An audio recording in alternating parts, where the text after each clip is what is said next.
But there are some people who say it absolutely vindicates the shift to clean energy. Yeah, we might have done it for climate reasons, but it absolutely vindicates, and we should accelerate the shift to clean, nuclear, renewables and so on. But I do get other people who say the reason we're so vulnerable is we didn't invest in fossil. Fossil is the stuff that works, and we didn't invest enough. We should now get sensible and invest in oil and gas and resilience of oil and gas.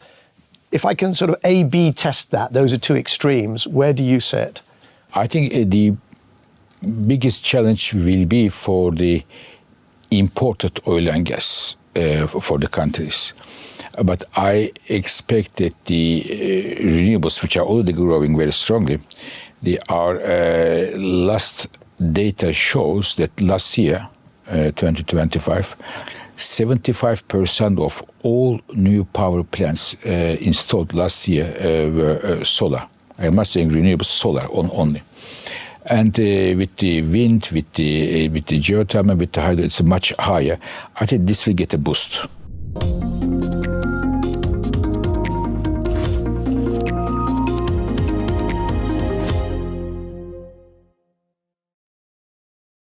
Hello, I'm Michael Liebreich, and this is Cleaning Up. It seems like the news agenda these days is entirely dominated by energy-related stories, whether it's the war in Europe, which is being pursued by Russia, formerly Europe's most significant energy provider. This year, we had the US capturing the head of state of Venezuela, which has some of the biggest oil reserves in the world. We've also got, of course, the attack by Israel and the US on Iran and all its ramifications, the response by Iran attacking countries in the region. But there is also another story, which is the long-term rift between the US and the rest of the world about whether and how fast we should be addressing climate change. One man, more than probably anybody else in the world, sits at the epicenter of all of those stories. He's been on Cleaning Up twice before, and we are filming here at his offices in Paris. Please welcome Fatih Birol, Executive Director of the International Energy Agency, back to Cleaning Up. Before we get started, this episode was recorded on March the 19th. That's just a week after the IEA's historic decision to release 400 million barrels of oil from its strategic reserve. It's before the ceasefire and abortive peace negotiations in Pakistan and before President Trump announced his blockade of Iran's ports. The IEA asked us to hold back the episode until today, but I think you'll find it's still highly relevant. Fatih, welcome back to Cleaning Up, and I want to just thank you. I can't imagine how busy your schedule is, and so for taking time here today to talk to me. Can we start with, what does your schedule look like? Have you been up since 3 a.m. talking to ambassadors, talking to about the situation in the Middle East? So many thanks, Michael, for coming to Paris, to IEA, to visit me once again. It's a pleasure to welcome you here. Yeah, the situation in the world is really very, very challenging, to say the least. It is not me. I think many people are having shorter sleeping times. Just today, I started a bit early because I had to talk with the ministers of the member governments in Asia. Starting with that, then I talked with the ministers from Middle East. Today, I received this morning the Chinese ambassador to France. China is a very important country in this equation, and then I will continue with the discussions with my staff, with my colleagues here. Tomorrow we are going to release, in my view, an important report. If you wish, we can talk about that. And then in the evening, some other calls with the other side of the Atlantic. This is my schedule for the day. Because, of course, as you list those countries, that's one of the features of the particularly the oil market, but also increasingly the gas market, that although in the Strait of Hormuz, the oil and most of the gas goes to China, goes to Japan, goes to Pakistan and India and Bangladesh, but the price signal goes everywhere. immediately. And in fact, even in the US, which is a big exporter of oil and gas. So everybody needs to talk to you, right? I mean, the issue is we have a global oil price. It is going to affect everybody. And in terms of natural gas, you are right. Currently, the immediate effect is on Asia, such as India, China, Japan, Korea, and the others. But very soon, for example, Europeans will be affected because Europeans have to compete with the Asians for the spot LNG in the markets. And in Europe, as you know, the electricity prices are determined by the use of gas as a marginal supplier there. So it will be really a major economic issue. And this conflict that has started as a short-term oil supply disruption may well turn into one of the biggest structural damage on the global economy, mainly for the emerging and developing countries, but for the rest as well. Yeah, so when we set up this conversation, and I was working with your team, I thought that the big conversation, the big topic, the hot news story was going to be the IEA's role in producing analysis, scenarios, and so on, relating to whether it would be net zero or existing policy, current policy scenario, and so on. And that still is bubbling along as a big story. But of course, this attack on Iran by Israel and the US has just intervened. It is an amazing thing, Michael. This is the core mandate of the IEA is energy security. Even though the definition of energy security changed from the 1970s to today, it is a major issue, and we have been doing a few things recently in the last 3 weeks. Because when you look at this, the crisis we are facing, it is the mother of all energy crises. The current, even if you look at only oil, it is much bigger, the challenge, than the 1970s oil supply disruptions. So what we have done, the first thing is we have released 400 million barrels of oil from our stocks to the markets, and as soon as it is heard, the oil prices went down by $18, which is not small. It was good. The second thing, what I am doing is if I may call it so, international energy diplomacy, going to ministers, governments from US. I'm talking almost every second day, if not more regularly, with the Secretary of Energy of United States, Chris Wright, or the Canadians, or the Brazilian Minister of Abdulaziz bin Salman of Saudi Arabia, or the Japanese and the others, to bring everybody together in order to stabilize the oil markets. This is the second thing. And the third one is that while we want to bring more supply to the markets, to help the stability in the markets, we have to also see how much we can curb the demand. So tomorrow we are coming with some measures, key measures, how we can, in a hurry, reduce the oil consumption. And is that the report that you alluded to? Because by the time this episode is aired, you mentioned that tomorrow, so that's the day after filming, there will be a report. Exactly. That will already be out, and we can put a link in the show notes. But is that related to the demand side? Demand side, how we can reduce by practical decisions, I don't know, increasing the number of teleworking, or the making the public transportation for free. So we have a couple of examples there, and we look at how much it can curb the demand growth. So we do all these three things, but to be very frank, what we are doing is, I think it is good, but the single most important solution to this problem is the opening up the Strait of Hormuz. Without it being opened, whatever we do is just reducing the pain for the economies. And I don't think that what we are doing will solve the problem completely. And I very much hope that there will be political solution to the transit of oil and gas. Because if you look at it, Michael, there is a lot of oil and gas it is not a lack of oil and gas. It is the transit of oil and gas. Before these things happen, every day, about 20 million barrels a day of oil was passing through from or coming from this region, and currently it is only about 4. So this is a big gap there. And not only oil, as you mentioned, it is also natural gas, but also some other critical commodities, such as the fertilizers, such as sulfur and others. One of the things that I have been looking at is potentially, you mentioned that tragically the situation could be drawn out. Yeah. And I think first of all, I want to say I agree with you. It would be very good to get it diplomatically solved, not least for the people in the region and for the Iranian people. But if it's dragged out, then I've been looking at how oil and gas might behave differently, because there's 20% of all oil goes through the strait, yeah, but 20% of LNG, which is only 3% of natural gas.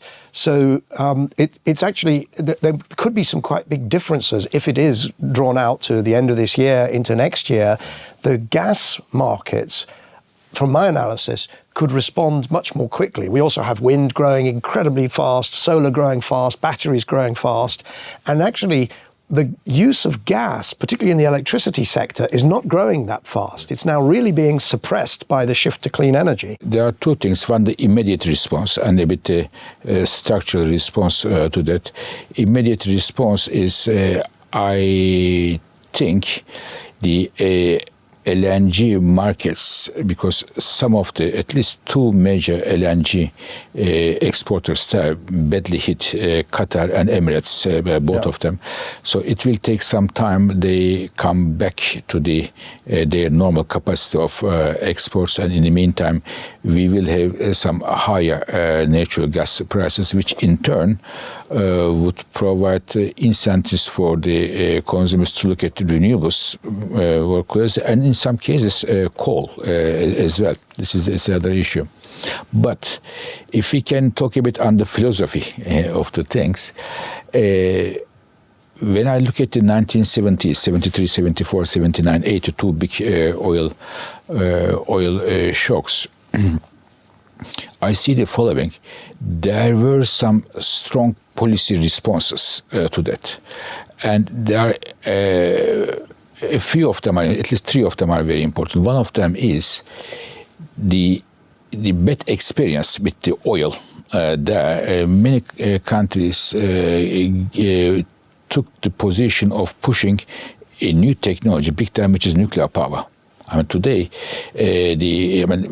in many countries, in Europe, in Japan, Korea, United States, Canada, one after the other, nuclear power plants are built. And today, about 40% of the nuclear power plants we have today are installed as a response to the oil crisis there. So this is one thing.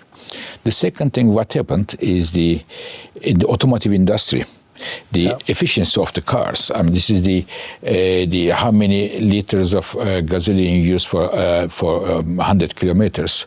I mean, there was a big move for the efficiency in Europe, in US, in Japan, and we now use, as a result of this change in the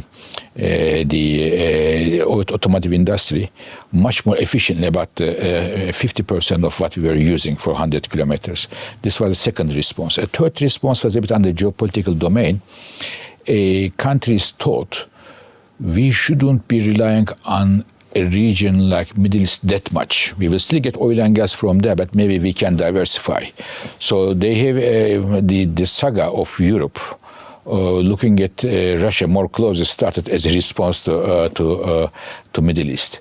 Now, coming back to today, looking at these responses there, which reshaped in the last 50 years the energy markets, I expect similar things to happen.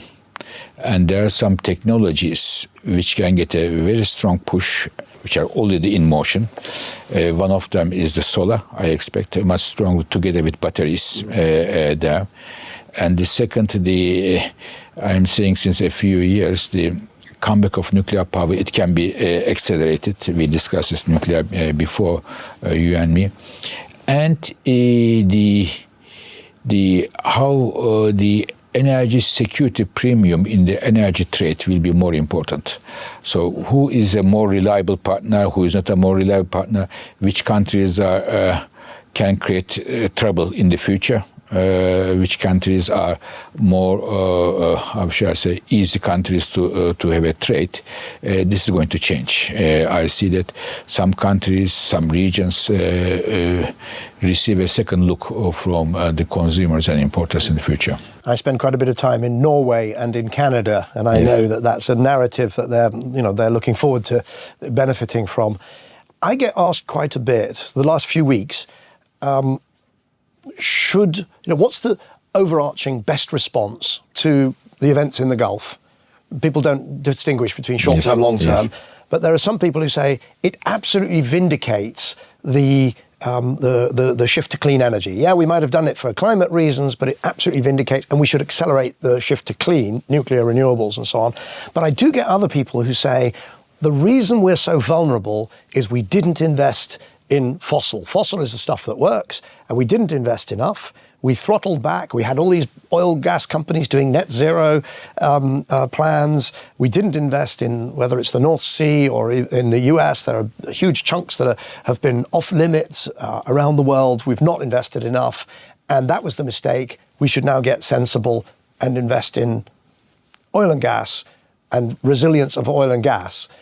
If I can sort of A/B test that, those are two extremes, where do you sit? I think the biggest challenge will be for the imported oil and gas for the countries.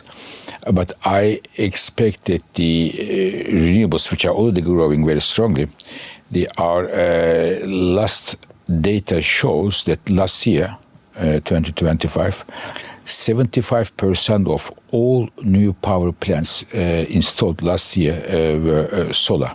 I must say renewable solar only. And with the wind, with the geothermal, with the hydro, it's much higher.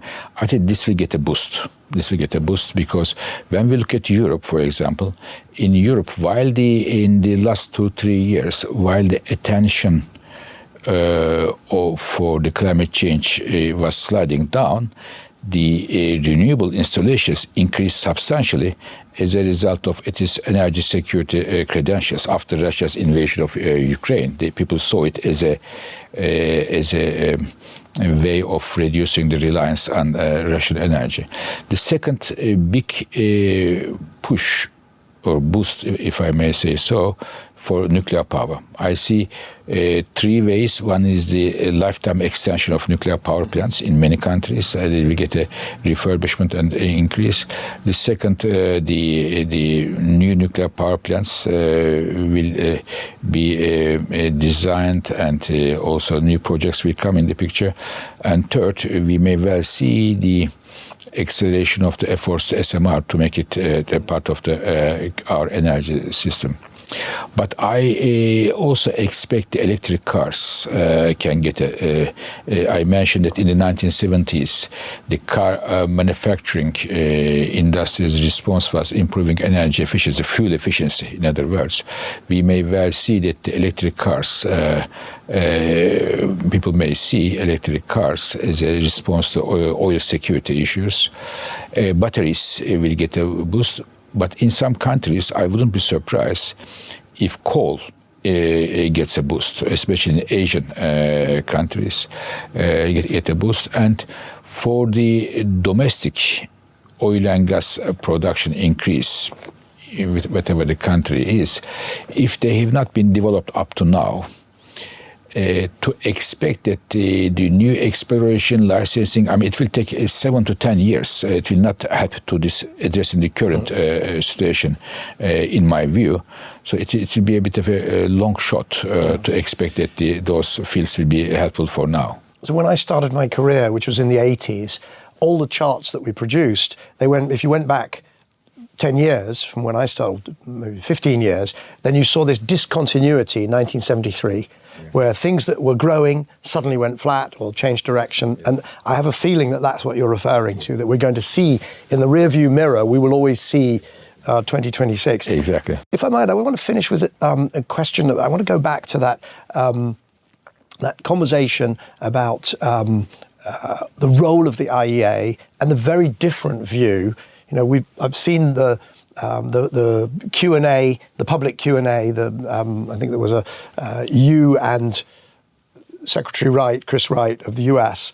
And he was explaining how the IEA shouldn't do anything on, I'm not sure if it was climate or net zero in his crosshairs, but he was making a very strong argument that the IEA has, he talked about the organization having taken a wrong turn, and he was extremely critical of some of the things that I was very pleased to see you do over the years, because we've known each other so long. When I started, there was reference scenario, and there were no net zero scenarios, there were not even stated policies, let alone pledges or net zero. And he was damning all of that and saying that you should get back to just doing data. And in a sense, your role as the central bank of oil, releasing oil and analysing and talking to the ambassadors about hard security. Where did that conversation, if I might ask, where did it end up? And because we don't know, as an outsider, I don't know what happened behind the scenes, where it ended, what's going to happen next. So, Michael, we have about 55 governments under the roof of the IEA family. Out of these 55 countries, 32 are full members. US is, of course, one of them, a founding member of the IEA. And in today's world, there are differences of views about energy security, climate change among our member countries, as it was the case in the past. So you are mentioning our ministerial meeting. It was last month. Yes, you are right. The US government mentioned that the IEA should focus less on climate change and more on the other issues. This is completely right. And this is the other members of the IEA have a different view, slightly different, some of them strongly different view. Our role is bringing all of them together, because when we had meetings with all of our member countries, I see that there are much more topics that there is a consensus, and there are very few topics that there are differences of views. And this is one of them is how to tackle climate change. But giving a recent example, one of the biggest actions we have carried out was our oil stock release. It was a unanimous decision of all of our member countries. I am on the phone with the Secretary Chris Wright on a direct basis almost every day. And this is an area, that ongoing process. This is if everybody was thinking always the same, my job could be a bit boring. So I am discussing with all the countries and try to have the common view of all of our member countries.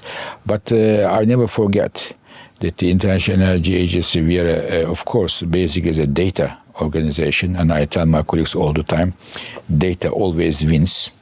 Sometimes it takes some time, but at the end of the day, data always wins. But we make also analysis, policy recommendation, and this is all done for the purpose of, for the betterment of the world, for the entire world. So it can be energy security, it can be energy poverty, it can be climate change, other issues guided by all of our member governments. So the reason I wanted to come back to that is that a lot of my audience are people who work, all day, every day on energy, but on clean energy, on not oil and gas, but or coal, but everything else, and they are under no illusions about the importance of the work of the IEA. Your scenarios, and they're not forecasts, they're scenarios, etc. But they are so influential. And so they really want to see those scenarios continue to be produced. I completely understand you. And when I was telling we had a press conference after the ministerial, I told them that the World Energy Outlook, the report that you are talking about, which makes projections for the future of energy, there are 18 such reports coming from some of them national governments, some of them from the oil companies, some of them from the think tanks, and some of them from Bloomberg NEF, Bloomberg the NEF, team I created. And yeah. I have a lot of respect for all of them. But when World Energy Outlook comes, it is the news. Why it is the news? Because we have, for example, we published the last World Energy Outlook last November. They started to ask me in December, when is the next one coming? For the others, there is not so much demand, which I all respect, and I don't say that we are better than them or they are better than us. The reason is there is one reason for that. It is the credibility of the IEM. And I have no question in my mind, no question at all, to put this credibility in question by diverting from our motto of data always wins, and we work for the betterment of this planet. So I am very well aware of that. Thank you very much. Thank you so much for your time. I'll let you get back to those important phone calls. Thank you very much. Thank you. Bye-bye. So that was Fatih Birol, the Executive Director of the International Energy Agency. We've been filming here at his offices. As always, we'll put a link in the show notes to resources that we have mentioned during our conversation. And with that, I'd like to thank Fatih's team here in Paris who've helped us to set up this conversation. Oscar Boyd, our producer, Jamie Oliver, our video editor, Kendall Smith, head of operations, and the rest of the team behind Cleaning Up, our leadership circle who make all of this possible, and of course, you, the audience, for spending some time here with us today. Please join us for the next episode of Cleaning Up. Cleaning Up is proud to be supported by its leadership circle. The members are Actis, Alcazar Energy, Arup, Copenhagen Infrastructure Partners, Signum Capital, Davidson Kempner, Ecopragma Capital, EDP, Eurelectric, the Gilardini Foundation, KKR, Mitsubishi Heavy Industries, National Grid, Octopus Energy, Quadrature Climate Foundation, Schneider Electric, SDCL, and Wärtsilä. For more information on the Leadership Circle, please visit cleaningup.live. If you're enjoying this episode, please hit like, leave a comment, and also recommend it to friends, family, colleagues, and absolutely everyone. To browse our archive of around 250 past episodes and to subscribe to our free newsletter, visit cleaningup.live.